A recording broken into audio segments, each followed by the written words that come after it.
Hello and welcome to the very first episode of Hammer Time, my brand new podcast. I know, you probably ask yourself, why is another podcast necessary? The reason is there's a difference between this podcast and other podcasts, because I believe what we see happening all over the West is that there is a Western public audience emerging. So what this podcast tries to address are issues all across Europe, Australia, North America, the United States, Canada, and tie them together to give you a civilizational overview what's happening in our societies.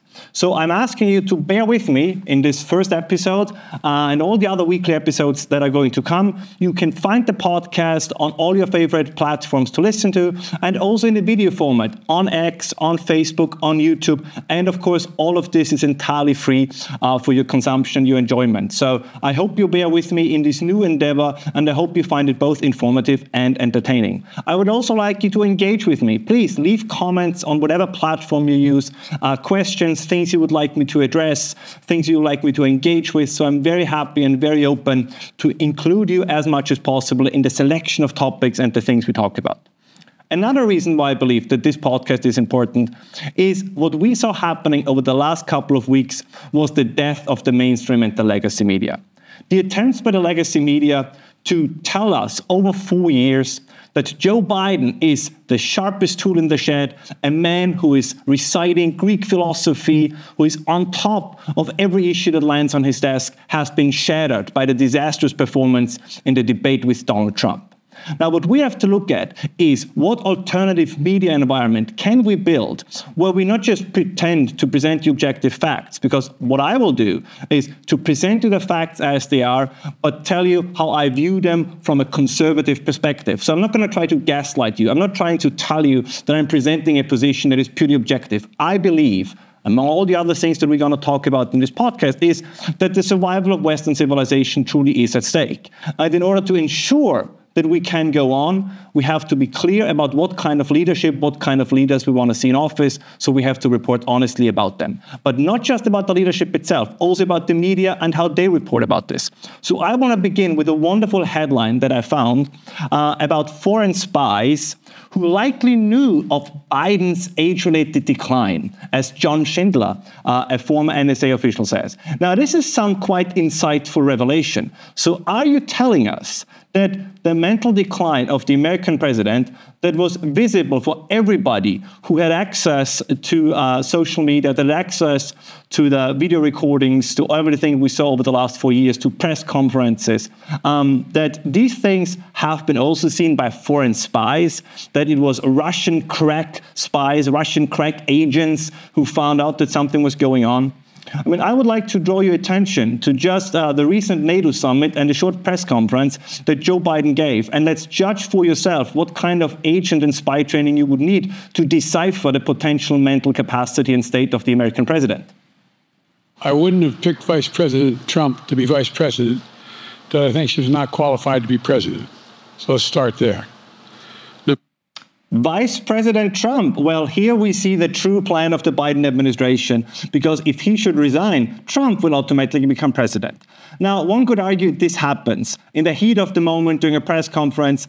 Did you mix up your main opponent in the race for president and your own vice president? This can happen. Unfortunately, this was not the only blunder Joe Biden had, and they also mixed up two other people, which is probably a little bit more serious. And now I want to hand it over to the president of Ukraine, who has as much courage as he has determination. Ladies and gentlemen, President Putin. President Putin. We've got beat President Putin. I let you, the viewers, judge for yourself what you find that these videos convey. But I think it is safe to say that you don't need James Bond-like agents to figure out that there's something going on with the president. Or, as Joe Biden recently said in a meeting with a top representatives of the Democrat Party, it's just my brain. Well, I guess they can put this on the Washington Capitol and on the Joe Biden Presidential Library. Now, what is now coming out is that there has been something known about the president's mental decline, as recently was published, for example, by the Wall Street Journal, about the meeting that was supposed to take place between Joe Biden and the Chancellor of Germany, Olaf Scholz. German officials, aware of Biden's fatigue at night, sought to accommodate the president by planning a June 2022 event with German Chancellor Olaf Scholz in the early evening. The informal event, a soiree at the Alpine resort Schloss Elmau during the Group of Seven summit, was arranged as a confidential meeting on Ukraine in a relaxed setting. Biden didn't show, surprising the Chancellor and his aides, officials said. Instead, Secretary of State Antony Blinken arrived and announced that Biden had to go to bed, according to two people who were there. Well, what can you say? In the decisive month of an ongoing war in Eastern Europe, the American president could not meet with his counterpart from Germany because he had to take his nap and go to bed. Now, the New York Post had also an interesting headline, and this came actually from the White House itself. They talked about upcoming press conferences as big boy press conferences. And this is how Press Secretaries John Kirby and Karine Jean-Pierre have described the president's rendezvous with the restive media last Thursday. Now, as the New York Post correctly reports, it is hard to think of a phrase more condescending than big boy when referring to the 81-year-old commander-in-chief. And I guess this is correct. A man who has to go to bed before 8 or maybe even sooner is by his own team described as giving the occasional big boy press conference. We have to ask the question if this man is still capable of leading the most powerful democracy in the world. Similarly, the New York Times reported about President Biden's preparation for the debate with Donald Trump. And what we saw in these preparations is in itself a quite revealing story.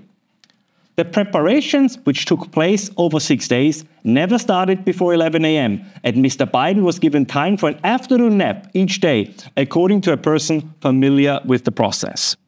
Now, I think what this reveals, and the attitude that this shows also of Biden's team that now is beginning slowly but steadily to leak information about what was going on in the White House, is best embodied and encapsulated by Italian Prime Minister Giorgia Meloni, who was waiting for Biden during the NATO summit.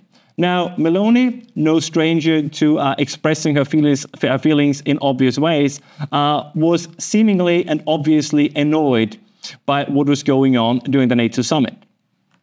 Now, this brings us, of course, to another very important point and another very important observation. Because this story is not just about Joe Biden. This story is not just about Biden's presidency. This story is about a significantly bigger issue, which is there's a shift happening within both American and European politics that we have not yet fully grasped.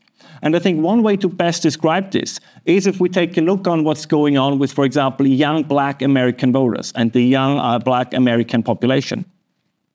Contrary to what one would believe, it is the younger population, it is the young population of color that is more likely to have a positive impression of Donald Trump than the older generation.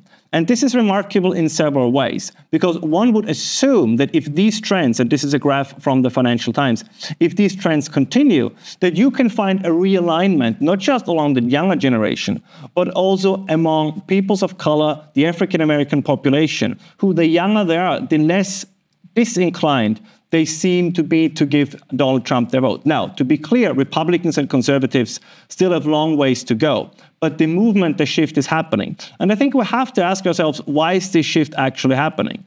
And one way to look at this is, I believe, is what is very often called the bigotry of low expectations. And what I mean by this is that there's a growing number of people within the African-American community who is not just self-confident, but also knows that they can make it in America, that they know that they have skills, that they have capacities, that they have capabilities that will allow them to succeed. And it is very often those who supposedly speak in their name, who speak in the most derogatory terms of them. A good example of this is the governor of New York, Katie Hochul, and here's what she said in a recent press conference.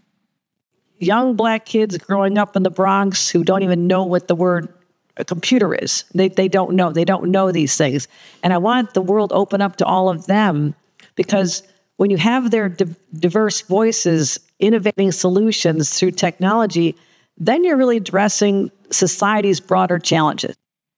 Now, I don't know if this was a big boy or big girl press conference, but I cannot imagine anything more condescending than telling young black voters in the Bronx that they don't know what the word computer is. It's the same thing, by the way, we see in debates about voter ID. There is this odd idea that people of color, that African Americans are incapable of getting an ID, that it's impossible for them to get the necessary documentation to vote. Of course, none of this is true. It shows what a bizarre impression and picture many on the left have of the minorities in whose name they supposedly speak. And this is not true only in regards to race, it's also true in regards to class. Now, this is something we see increasingly in Europe. Now, if you look, for example, at the recent elections in France, and if you take a look at who is voting and who was voting for the Rassemblement, for the national rally in France, what you see is that those who are defined as economically disadvantaged, so the working class people, among those people, the right wing was the most popular. Working class, disadvantaged, and lower middle class. As you can see in this graph, kind of was where the Rassemblement National, the national rally as we call them in English, has been absolutely on top, even more than the new Popular Front, which is an alliance of left-wing parties. The ones where they did worst was with the upper middle class and the well-off and the privileged. Now, you might say that's a one-off, that's a specific French thing. But we have similar data coming from the United Kingdom, where we took a look at who actually voted for Labour.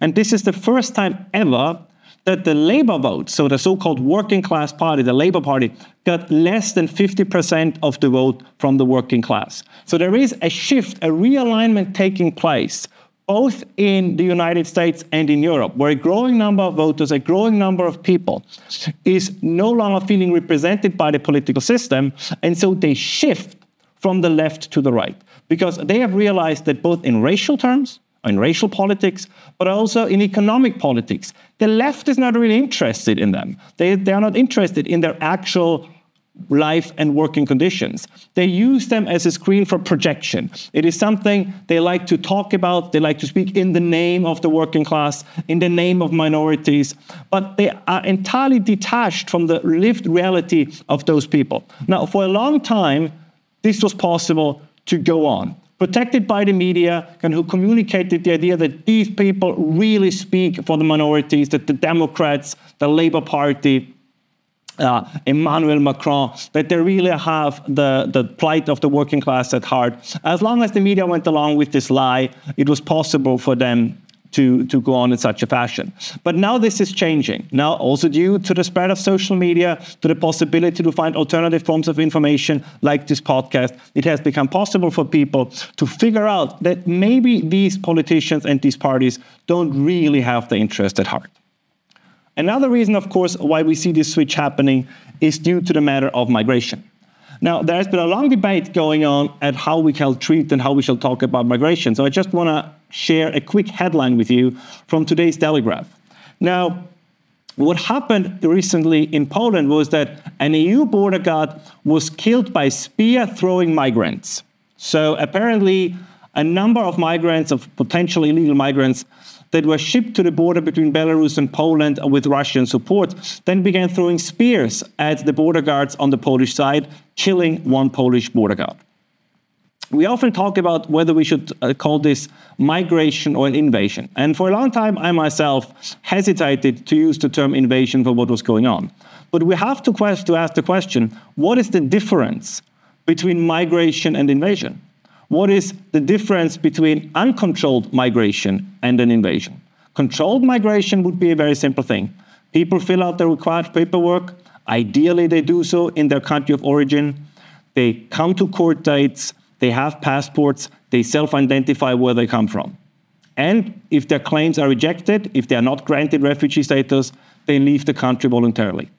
But what happens if people come to your country, you don't know who they are, you don't know where they came from, you cannot stop them at the border, and once they're in your country, they no longer leave? I would argue that the latter much more describes an invasion and not migration. So the idea, the term of uncontrolled migration strikes me as just a euphemistic way to talk about an invasion. Now, I'm aware that many of these topics are difficult and hard to talk about, and I feel the same way. I wish that these problems would not exist. I wish that we would still be in the glorious 90s, kind of where the world truly seemed to have come, or history at least, seemed to have come to an end, and where everything seemed like a long sunset, and that the problems, wars, conflicts were something of the past. But unfortunately, that world no longer exists, and many of the mistakes and oversights that took place in the 90s is something that we have to deal with today. And these topics will be with us for the remainder and the coming episodes of this new podcast. And I hope that I can take you with me on this journey.